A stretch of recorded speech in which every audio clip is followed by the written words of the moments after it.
talk about the few books that surprised me.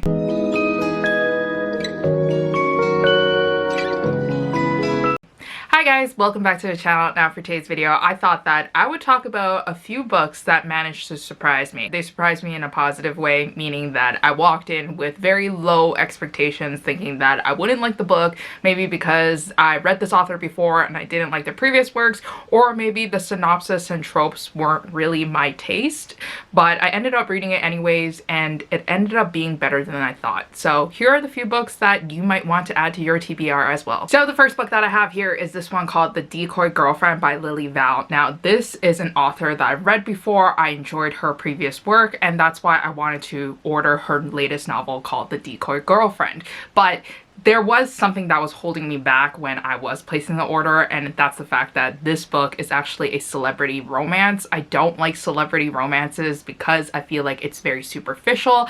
I feel like that the issues that the characters typically face are just materialistic, and it's just things that I cannot relate to because I don't think I will fall in love with a celebrity anytime soon.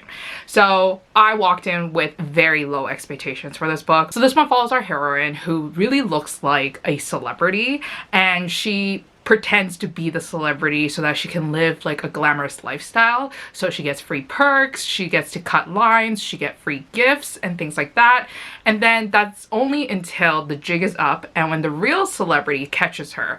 And basically the real celebrity makes a deal with her and says, you can impersonate me and you can pretend to be me, but for this time period because I'm going to go on vacation and I just want to be a normal person. So she is left with the task of carrying the celebrity's image, and that also includes dating the celebrity boyfriend. And so it gets a little bit tricky when our heroine actually falls in love with her fake boyfriend too as well. I really like this one because I felt that the celebrity romance aspect of it wasn't annoying like other celebrity romances, and I also really like the diversity. I felt that these two characters really had strong chemistry for each other, and it was overall very entertaining and very enjoyable. So I definitely recommend you to pick this one up if you haven't read it yet. The next book that ended up surprising me is this one called Bet on It by Jodie Slaughter. Now this one is really interesting and it's really cute because our two characters really like board games, or specifically bingo. So our heroine and hero both deal with anxiety. They have like anxiety disorders and they have anxiety attacks,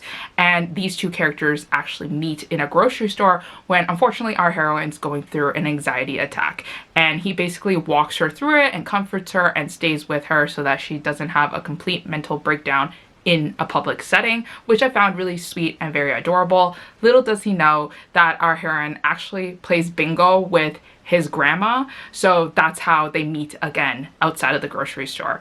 And then these two characters basically are so cute, so fluffy, so sweet. The problem with this book was that our hero is a drifter. Like, he doesn't want to stay in the small town that he grew up in for his own personal reasons that you'll soon to find out when you read the book. And our heroine just moved to the town and wants to stay there. So like that's a realistic issue that these two characters have to get over, and I found this book to be really sweet and comforting a lot of the time. So definitely pick this up if you really want a book that has great anxiety rep. The next book that surprised me is this one called Lucy on the Wild Side by Carrie Rhea, and I think this one surprised me a lot because I don't think, or I didn't think, that I would like reading a heroine with a career such as our heroine in this book. So basically our heroine is a zookeeper and she deals with a lot of animals, especially like apes and chimpanzees and monkeys and things like that. I like the idea of a heroine having eccentric jobs and things like that, but then when I read books like that, sometimes it gets a little too much for me. But I was very surprised that I really enjoyed watching our heroine grow in her career as a zookeeper.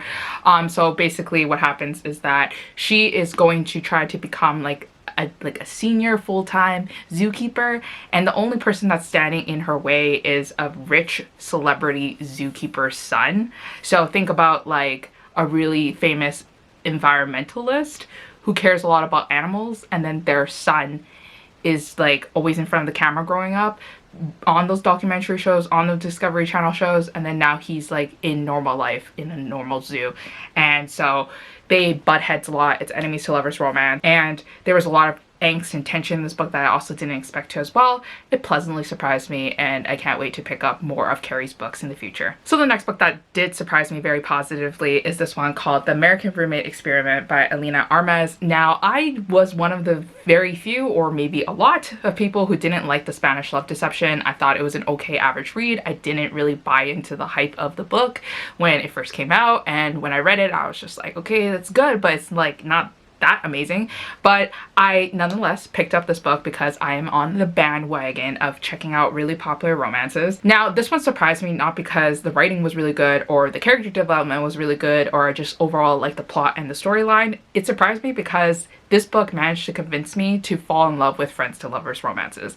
I typically lean more towards enemies to lovers romances, so when I picked up this book and it was friends to lovers, I thought that I was going to get bored very quickly and very soon. But turns out I really enjoyed this one. I thought this was so sweet, so romantic, and essentially follows our heroine who has to be forced to live with her best friend's brother in the same apartment, and then through close proximity they get to know each other and they fall in love with each other, and they have like these really cute routines that they follow, and I just really enjoyed this book. And I can't wait to read more of her books in the future, because if they're as sweet as this one and not as long as The Spanish Love Deception, I think I'll really enjoy her writing going forward. So the last book that really did surprise me is this one from Ali Hazelwood called Love on the Brain. I think this is going to be a shock for a lot of you guys because I feel like everybody and their moms really like Ali Hazelwood, especially her first novel called The Love Hypothesis. But when I read it, I enjoyed The Love Hypothesis, don't get me wrong, I gave it 4 out of 5 stars, but I just didn't understand like the 5 out of 5 star hype, the die hard hype of it, because I thought it was a good book. I just didn't think it was like my favorite book.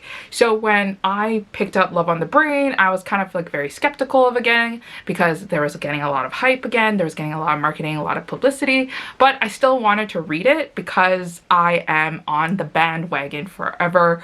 So I picked it up and I immediately fell in love with it from page 1. This one follows an enemies to lovers romance. It follows an opposites attract romance too as well, which are 2 of my favorite things. And basically our heroine has to work with a professor who is like very opposite of her. He is very strict, he follows the rules, and she has pink hair and she is eccentric and she is cute, she's bubbly, she's wild, and I just really liked the dynamic of these 2 characters. I really like this book a lot, and this one's definitely one of my favorites of this year. So if you guys haven't read this one yet, or maybe if you read it, welcome back to us fangirling over this book. But anyways, that is it for all the books that managed to positively impact me and positively surprise me. Let me know down below what books that surprised you so that I can add to my TBR, and I'll see you guys again next time in a new video. Bye.